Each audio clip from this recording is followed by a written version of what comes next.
Évangile de Jésus-Christ selon saint Matthieu. Les disciples de Jean-Baptiste s'approchent de Jésus en disant « Pourquoi tes disciples ne jeûnent-ils pas alors que nous et les pharisiens nous jeûnons ?» Jésus leur répondit « Les invités de la noce pourraient-ils donc faire pénitence pendant le temps où l'époux est avec eux?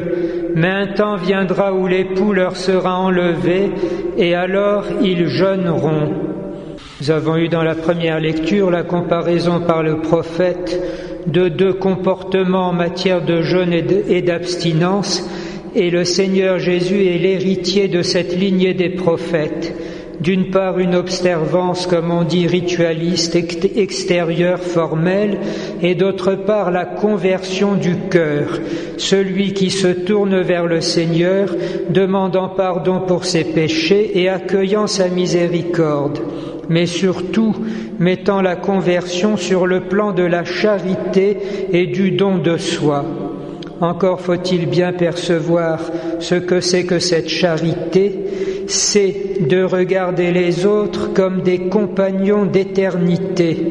Et à ce niveau-là, l'enseignement et le témoignage de Benoît XVI a été décisif en notre temps.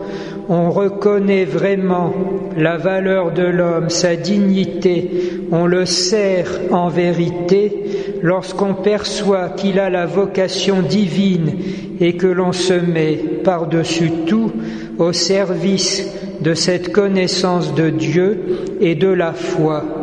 Dans ce sens, l'évangélisation est l'une des expressions les plus hautes de la charité. Mais l'Évangile nous propose d'aller encore plus loin. Non seulement nous annonçons cela, mais nous pouvons y collaborer en nous unissant à Jésus qui a réalisé la rédemption.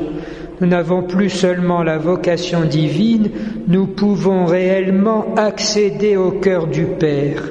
Si donc nous faisons pénitence, on est très loin des observances extérieures, comme on peut le voir autour de nous avec certains, mais c'est l'adhésion à Jésus, le sens de la vocation surnaturelle et le don de soi qui va jusqu'au pardon et même jusqu'au sacrifice de sa vie en union avec le Seigneur.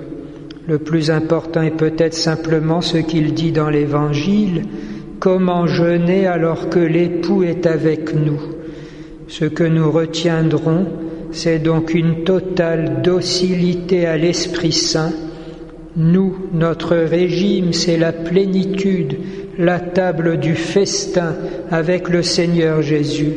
Et c'est lui-même qui nous introduira en son temps et selon sa sagesse à participer aussi à sa passion pour avoir part à sa résurrection.